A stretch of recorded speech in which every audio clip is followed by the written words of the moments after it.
Hoje é dia 18/7/2022, 10 horas da manhã. Nós estamos realizando o culto cristão no lar em Franca, São Paulo, na segunda-feira. Optamos nesta fase pela leitura desta obra, Universalismo Crístico. Universalismo Crístico, o futuro das religiões, é um livro profético que procura preparar a humanidade para a visão espiritual do terceiro milênio. Busca consciente de espiritualidade, em oposição à submissão religiosa atual que escraviza ao invés de libertar. O universalismo crístico adota uma metodologia simples, filosófica, baseada em 3 alicerces principais: amor ao próximo, fazer ao outro aquilo que desejaria que se fosse nós outros no lugar daquela pessoa, assim fosse realizado. Não fazer igualmente aquilo que não desejaria que a ti próprio fosse feito. Respeitar a opinião alheia, uma vez que todos somos únicos, vivenciais de uma longa trajetória existencial. Já estagiamos nos vários reinos da natureza, como espíritos imortais, na condição de mônadas espirituais, germes, embriões do espírito, até que nos tornamos seiscientes na condição nominal. E desde então, livre-arbítrio, lei de causa e efeito, nos tutelam a jornada evolutiva, tendo por bússola a consciência, a sintonia fina, a interação com a nossa semente crística, com esta chama que é oriunda, emanada da própria fonte do autor da vida e que no caminho do silêncio interior, no silêncio da mente, nós entramos em ressonância harmônica com a fonte criadora e descobrimos em nós próprios os potenciais do próprio Criador. A parte está no todo, assim como o todo está na parte. Já bem o disse Hermes, autor desta obra. E finalmente, como terceiro alicerce, o primeiro é o amor e o respeito ao próximo. O segundo é saber que somos imortais, reencarnamos, tutelados pela lei de causa e efeito. O terceiro alicerce é acompanhar a evolução natural do pensamento, da inteligência, da expertise, em todos os campos da inteligência, enfim, evolucionar. E não podemos estar presos a armadilhas, a impermanências, a jactâncias do egoísmo humano que criou cabrestos para aferrolhar irmãos de jornada evolutiva na condição de raposas, lobos, a tutelarem galinheiro, a tutelarem ovelhas, irmãos que de boa fé entregam seus corações, terceirizando o processo evolucional. Então temos que nos resolver por não estagnar nosso pensamento, não o aprisionar nas ilusões do dia a dia, enquanto no chão da terra. Há então um constante movimento evolucionário ao qual temos que acompanhar. Em Desdobramento Espiritual, Roger Bottini Paranhos, o canalizador desta obra, vai às regiões sombrias do astral inferior, bem como as regiões ascensionadas, onde irmãos da pátria maior dizem a respeito das consequências deste material que estamos estudando.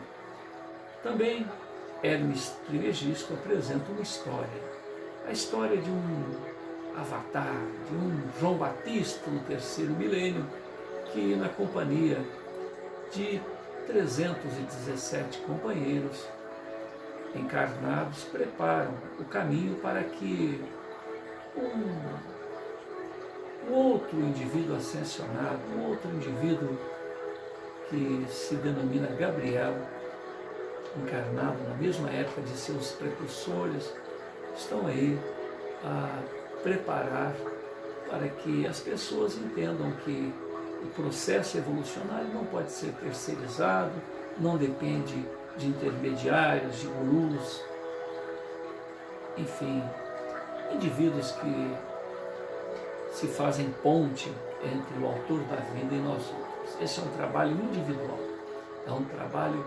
pessoal, inalienável. E diante desta conscientização, da descoberta desta chama crística que há em todos nós, muito referendadas pelos yogis, pelos indivíduos do Oriente, que nos chamam a atenção para o silêncio mental, buscar compreender os métodos diversos de fazer ressonar esta palavra que representa uma verdade inesquecível, inadiável para cada um de nós. Fique quieto, silencia tua mente, busca, através da rendição, a condição de observar os próprios pensamentos, a semelhança de quem observa as nuvens, de quem observa os pássaros, e saiba que o silêncio é permanente. Os pensamentos são como nuvens, são como pássaros que voejam em meio a este imenso abismo que se desdobra diante de nós, que é o silêncio interior. Um silêncio que nos leva a uma queda sem encontrar o chão, mas que durante esta própria queda nós sabemos que não iremos nos esborrachar no nada. Há uma voz que ressona neste grande abismo do silêncio, que é a voz do próprio autor da vida. Longe de respostas que buscamos através de questionamentos infindáveis, através dessas nuvens que representam os pensamentos do ego, no silêncio interior, todas as respostas são encontradas. Uma paz inalienável, uma paz permanente, descoberta, que está ali à nossa disposição. Basta silenciarmos a nossa mente. Esses orientadores orientais dizem que podemos fazer silêncio com os olhos, fechando-os, fazer silêncio com os ouvidos, tapando-os, fazendo silêncio verbal da nossa voz, tapando a boca. Mas o silêncio maior, o mais importante, é o silêncio do pensamento. Essa é a nossa meta, a nossa grande conquista. E nesta conquista passamos a perceber que não há como terceirizar essa tarefa. Então, o personagem que protagoniza a nossa história é um rapazito de 17 anos chamado Rafael, que na companhia de outros adolescentes, ele com 17, uma menina, Érica com 16, e dois outros rapazes, Eduardo, Tadeu, que também são adolescentes, estão ali fazerem ressonar junto a fóruns, encontros, onde representantes de várias lides espiritualistas, correntes filosóficas, ateus, livres pensadores, são espectadores deste conhecimento.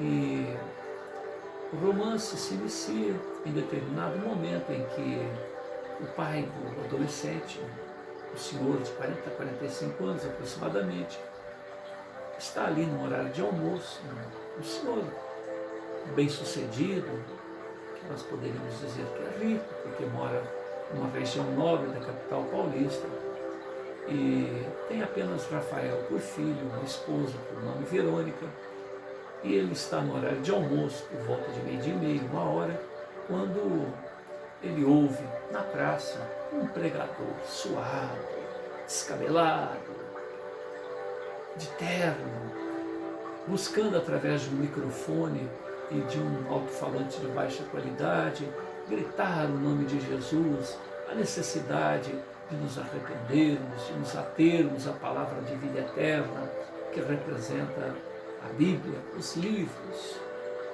E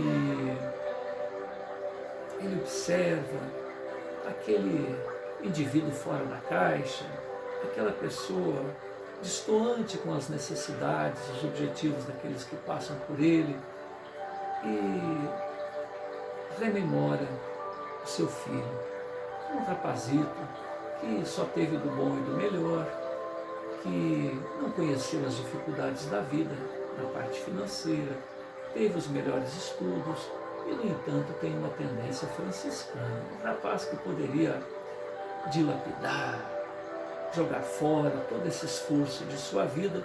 Então, numa sexta-feira, isso acontece. Ele está acostumado a sair do serviço por volta de 8 horas da noite. 4 horas da tarde ele não suporta mais aquela aflição e pede para que a secretária desmarque os seus compromissos e vai para casa. No interior da sua residência, ali no jardim, uma ampla piscina, comodidades, um sofá debaixo de um quiosque e mordomo, cozinheira, atendentes diversos facilitam a vida da família. E Verônica está ali sob os benefícios da água, da piscina, do lanche, do suquinho, do sol e da sombra, né, que de vez em quando ela se esconde do sol. E o marido chega. O marido chega, um tanto sisudo, e ela aguarda que ele inicie o diálogo, as formalidades de praxe de um casal que se ama, e ele diz a Verônica da sua preocupação, porque ele, no horário de almoço, ele vê um pregador suave, gritando, e ele se lembrou do próprio filho, suas tendências franciscanas, sua preocupação para que ele pegue os negócios da família e cuide, né, dos interesses que certamente ele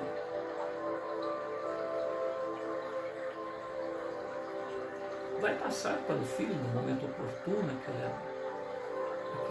aquela sua empresa de seguros, próspera empresa de seguros.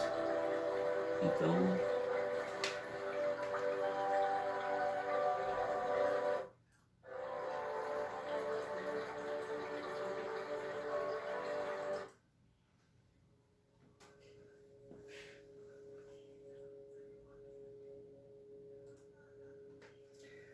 Verônica, muito prática, né? Atenta às necessidades imediatas, tem um raciocínio raso, diz o seguinte: olha, meu bem, corte a mesada dele e você vai ver que logo, logo ele entra no eixo.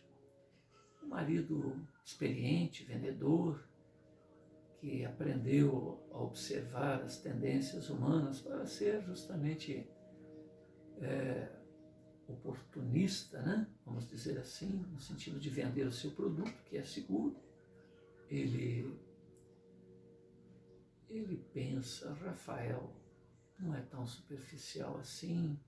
Eu imagino que simplesmente cortando a mesada dele, ele não vai mudar. Então é melhor eu conversar com ele. Pergunta onde que o rapaz está e a esposa diz alguma coisa do tipo, está lá no quarto, provavelmente vendo futilidades, revistas, imagens dos rapazes, das moças de sua idade, conversando nessas linhas aí de bate-papo, ou deve ser alguma coisa assim, está lá no quarto. Ele chega na porta do rapaz, bate na porta, pede licença e observa que não é nada daquilo que a sua esposa imaginara. Ele está ali, introspecto, era um homem senil num corpo jovem, muita reverência, se expandia daquele ambiente em que o rapaz estava. E ele tem uma certa cautela em conversar com o rapaz, mas ele é transparente. Ele fala de suas preocupações e Rafael logo tenta dissuadi-lo, tenta dizer-lhe que não se preocupe, ele sabe da sua obrigação, não pretende em momento algum desmerecer o esforço de seu papi, que ele, no momento oportuno, vai cuidar dos interesses das empresas, mas que a sua preocupação primeira é certamente aquilo que Jesus nos referendou, cuidar primeiro do reino dos céus e a sua justiça, e o resto vem por acréscimo, ou seja, que ele buscava compreender a si próprio, compreender a vida ao redor, procurar se entender com os companheiros de jornada evolutiva, e esses conceitos ele já os repassava há algum tempo, inclusive no sábado, no domingo imediato, ele faria fóruns, onde ele iria expor a um público. Diz que com a sua mesada, ele alugou um salão para 200 pessoas e que seria então o primeiro fórum que iria acontecer para que ele apresentasse conceitos referentes ao tema universalismo crístico. E o pai, todo curioso, anonimamente comparece ao evento e percebe que, embora o salão estivesse alugado para 200 pessoas, 30 pessoas ali comparecem, não havendo quase que necessidade nem de microfone. A própria voz de Rafael chegava aos ouvintes. E uma reunião, inclusive, um tanto polêmica, um tanto embaraçada, porque algumas pessoas saem do evento, porque os conceitos de Rafael chegam a chocar com as doutrinações, as catequeses que aquelas pessoas têm ouvido durante toda a sua vida. Isso repete-se no segundo fórum, que acontece subsequentemente. Então o pai de Rafael observa que seu filho, longe de ser uma pessoa superficial, de ser uma pessoa que vai dilapidar todo o seu patrimônio, não, pelo contrário, ele é um espírito antigo no corpo jovem, alguém que vai cuidar muito bem do patrimônio da família, mas que mais que isso, vai cuidar muito bem do coração de seus irmãos em humanidade. E ele se torna um fã do rapaz e acompanha todos os fóruns promovidos por ele.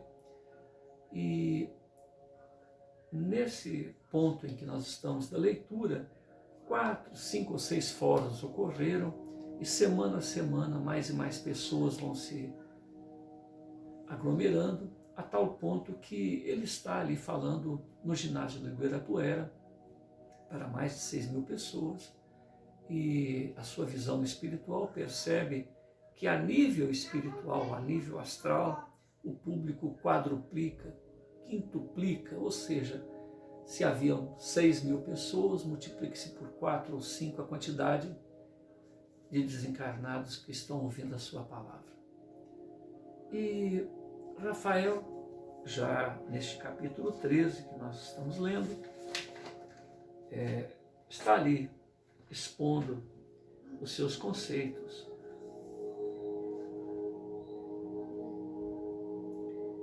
E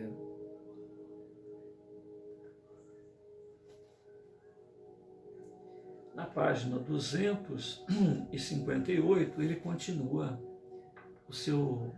a sua exposição. Vou voltar um pouquinho para dar sentido. Agora entraremos no tema de estudo desta noite, isso é a página 257. O que quero dizer é que a partir da década de 1970 começaram a reencarnar na Terra os eleitos da nova era. Crianças espetaculares, almas eleitas, chegam para ajudar na transformação social, educacional, familiar, espiritual de todo o chão da Terra, independentemente de fronteiras, classes sociais, são catalisadores a desencadear as reações necessárias para as transformações. Essa nova geração nos ajudará a destituir 2 dos principais bloqueios para a evolução espiritual da humanidade atual. Diminuir o distanciamento, o primeiro deles, entre o pensar e o agir. Nossa sociedade perdeu a noção do que é certo ou errado. Raros ainda conseguem manter lúcida a sua visão a respeito disto. Pensar e agir. Mas não possuem a força para atingir o êxito em obrar, em agir de acordo com os verdadeiros valores morais que já percebem, que já vislumbram através da sensibilidade, através do raciocínio, das elucubrações. Então, aqueles que procuram uma forma correta de viver, frequentemente agem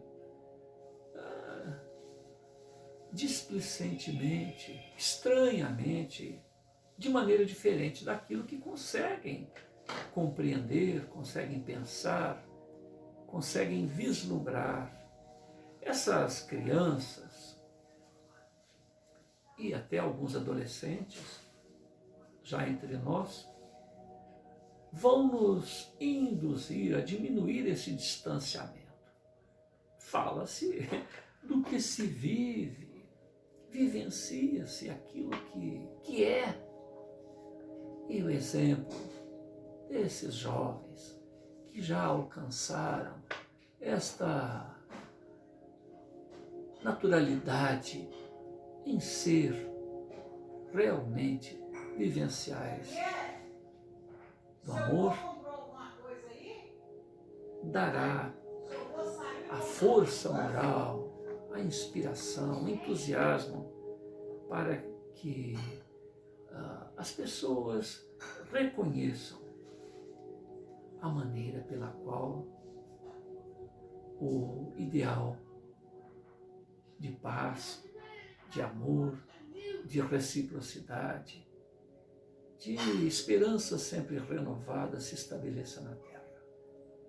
O que mais desmorona qualquer indivíduo que acredita em qualquer preceito que muitas das vezes está na boca, mas não no coração daqueles que o dizem, é justamente a prática, é justamente a vivência desses que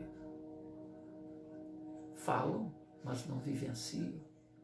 Quando aquelas almas inocentes, ingênuas mesmo, veem o que seus chamados mestres, orientadores, faladores, mais do que menos do que mestres, são faladores, né, daquilo que se quer praticam, quando esses seres ingênuos veem esta dissonância, fala-se em paz e são criaturas atormentadas, fala-se em virtudes e são criaturas que a cada momento basta ter o gatilho para que demonstrem as suas antivirtudes. Pede-se disciplina, pessoas indisciplinadas. Pede-se humildade, pessoas que nada têm a ver com essa virtude. Pede-se perseverança, resiliência, pessoas que se quedam aos primeiros embaraços da vida. Então, no mais das vezes, nós observamos pessoas que já vislumbram as necessidades que eles próprios têm e falam dessas necessidades para terceiro como se já vivenciassem aquelas conquistas. E isso faz com que aquelas almas que também têm seus vislumbres de alta espiritualidade vejam esses maus exemplos e até se desinteressem por essas virtudes, por imaginarem que são impossíveis. Porque se aqueles faladores, né, não mestres, mas faladores, dizem tanto do tema e nada acontece, então deve ser provavelmente impossível que esta vivência aconteça. Não seriam virtudes factíveis, seriam virtudes à semelhança de historinhas da carochinha, para serem ditas, transformadas em poesias, mas que na prática não são possíveis de serem realizadas. Então essas crianças da nova era, que já vivenciam essas realidades, nos mostrarão a semelhança do próprio Messias, do próprio filho de José, Jesus, né? Que não fez outra coisa e não veio a esse mundo senão para dar testemunho da verdade.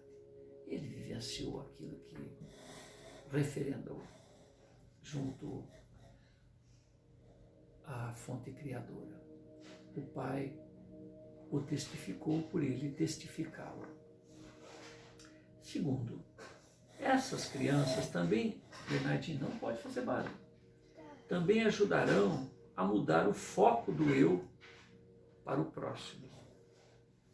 Porque Jesus, ele nos pediu que amássemos uns aos outros. Que aquilo que se deseja que tenha para si, que o outro receba. Que aquilo que não deseja para si, que o outro não receba. Mas o amor de Jesus é o amor ágape. É o amor incondicional. É o amor em que se pensa primeiro no outro, antes mesmo de pensar nos próprios interesses.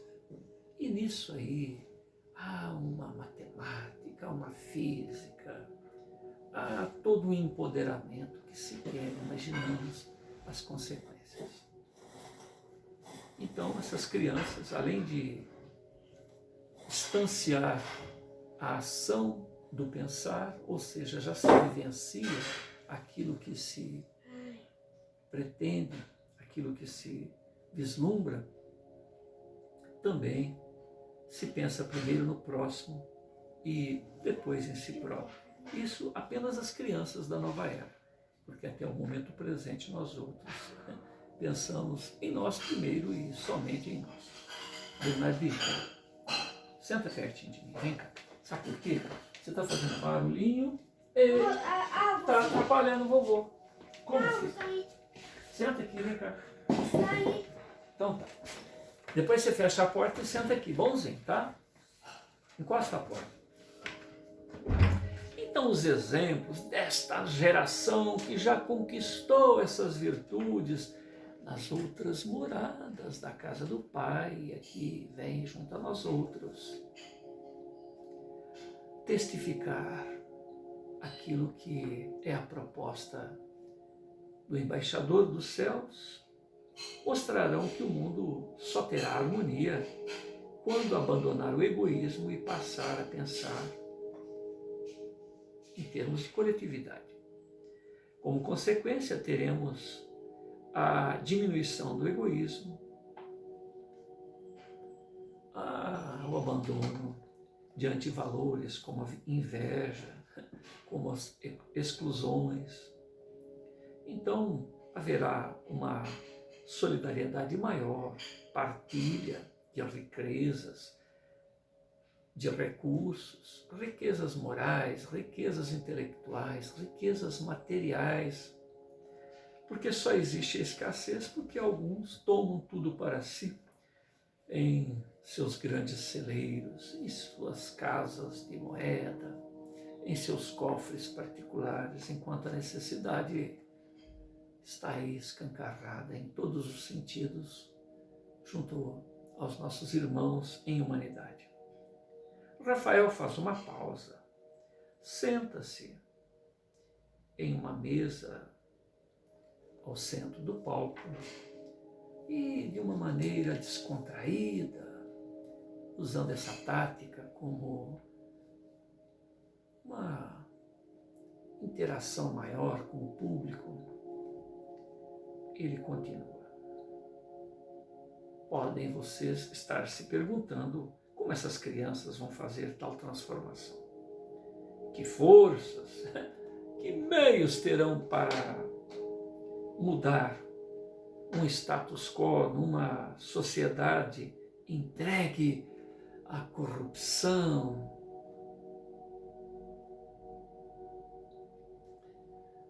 a força para que tudo se mantenha tal qual. A resposta: questionarão, transformarão entidades rígidas, começando pela família, que hoje se baseia na imposição de regras, muitas das vezes ridículas, sem consequências na formação do caráter, sem consequências na formação de valores permanentes, de seus rebentos, mera formalidade social, preocupação com coisas que o tempo leva, que a ferrugem come, que o ladrão rouba. Então essas crianças certamente não irão negociar, não aceitarão essas imposições, essa cultura não legitimada, não autêntica,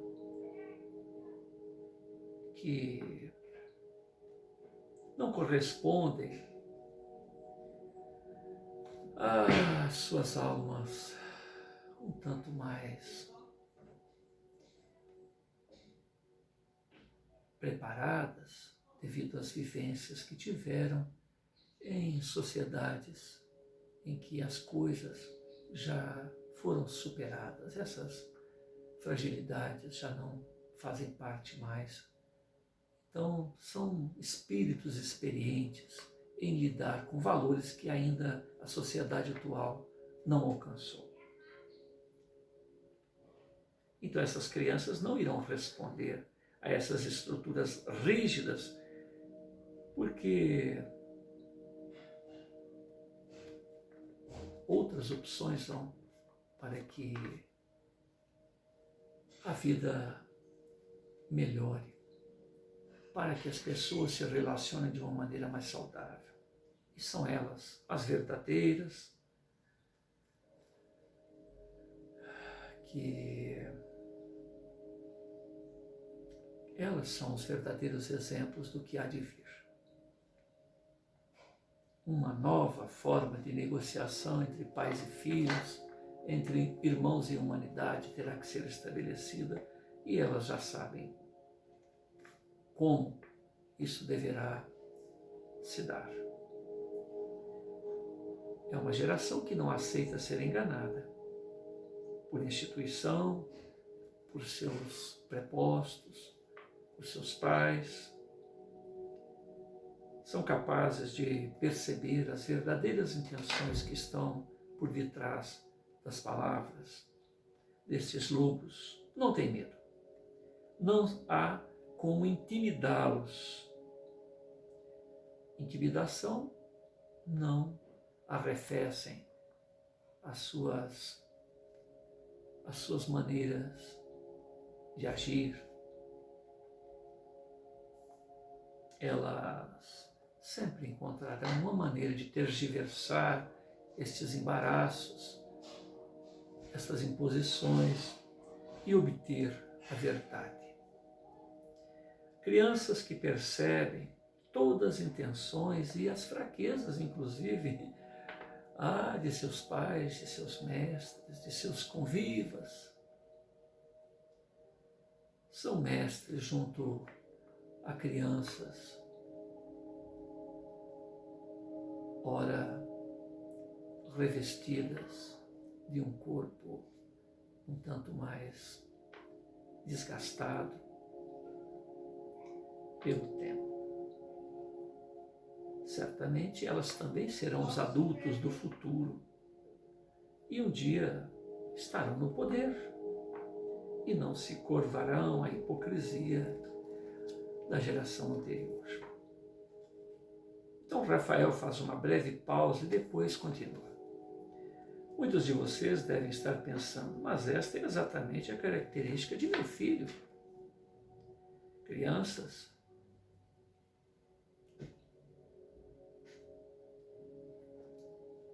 que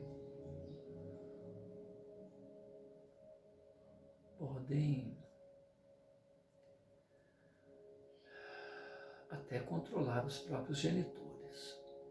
Muitos adultos, muitos adolescentes também que estão ouvindo este tema poderão dizer, mas é assim que eu sou desse jeito. Então Rafael sorri e diz o seguinte: agora vocês que me acompanham desde o primeiro encontro conseguem perceber a importância desta nossa proposta, já apresentada ao mundo, inclusive, pelo meigo Rabi Nazareno. A geração dos eleitos não se adaptará ao modelo religioso ortodoxo ao qual estamos acostumados. E é isso que está acontecendo sob nossos narizes. Quem tiver olhos de ver, ouvidos de ouvir, isso está acontecendo. Rafael continua. Aqueles que estão mais acostumados com estudos espiritualistas já devem ter percebido que estou me referindo às crianças, denominado crianças índigo. São chamadas porque possuem uma peculiaridade na cor de suas auras. Elas possuem uma sutil tonalidade índigo. O médium que possui faculdades de clarividência poderá perceber isso com uma certa facilidade. Então Rafael olha para o público com carinho e exclama: as crianças índigos são espiritualistas por natureza. Creem na vida como um todo. Entendem que a vida humana é um reflexo de algo maior, invisível aos sentidos humanos. Não se fixam apenas em fatos superficiais e, por terem notável sensibilidade, acham inquestionável, é natural a existência da fonte criadora, do Pai do Céu, como nos referendou Jesus. e que há um ambiente natural e mais organizado que é a razão de ser na vida na Terra. Por toda parte, as crianças índigo, em todos os continentes, estão abertas a todas as religiões, mas jamais se prendem a qualquer uma delas. Não acreditam, ou imaginam, ou reconhecem que a verdade está em toda a parte e não apenas em uma delas. Que todas as lides espiritualistas têm uma parcela da verdade. E basta olhar para perceber o que é que os interesses humanos, os interesses imediatistas de alguns prepostos colocaram de maneira macular essas verdades essenciais. Essas crianças, portanto, se frustram diante desses ritualismos, desses sistemas que, de qualquer maneira, embaraçam o pensamento criativo de um coração sincero que busca a compreensão de si próprio e a compreensão da vida. Então ele continua. Tenho-lhes falado do universalismo crístico. Vejam bem o quanto temos a realizar. Uma metodologia de entendimento espiritual justamente para esses eleitos da nova era. Muitos adolescentes nessa condição já estão entre nós, conforme já vos disse. Então eles necessitam desta visão renovada dos valores ad eterno, junto às lides espiritualistas, para desenvolverem mais amplamente, para se desembaraçarem o mais prontamente, junto à sua experiência, o viver sem embaraços, esses valores que já trazem na memória, junto às sociedades em que estiveram, estão aqui para nos dar um modelo de como deverá ser o status quo da sociedade a partir de agora. Não é difícil detectar a presença dessas almas vencedoras em nosso meio. Nossos filhos, sobrinhos, irmãos, netos, amigos, são almas que têm uma percepção extrafísica, extrasensorial, sendo que algumas possuem facilidade de produzir fenômenos do tipo telepatia. Além disso, possuem a capacidade de perceber os sentimentos, as intenções por detrás das palavras.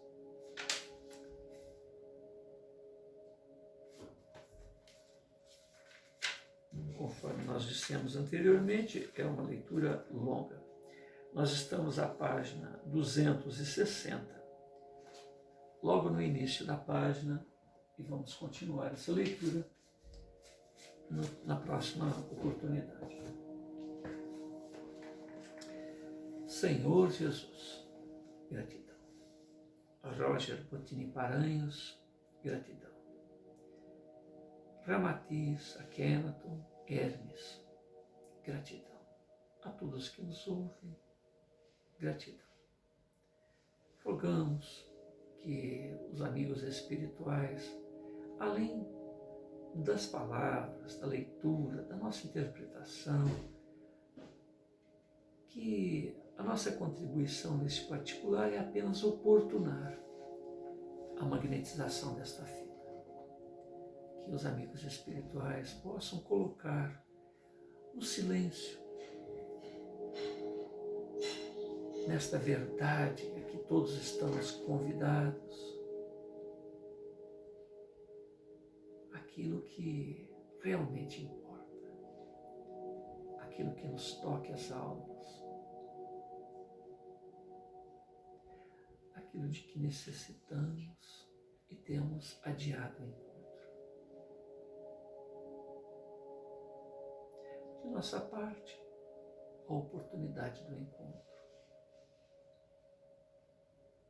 A gratidão pelas vibrações que recebemos por graça, por misericórdia de nossos irmãos ascensos e do Autor da vida.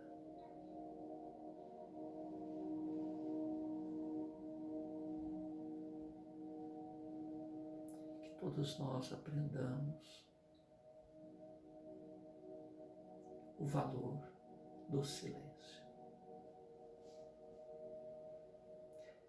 Existe uma página audiobook na internet chamado Corvo Seco. Eu estou admirado com o conteúdo de todos aqueles expositores.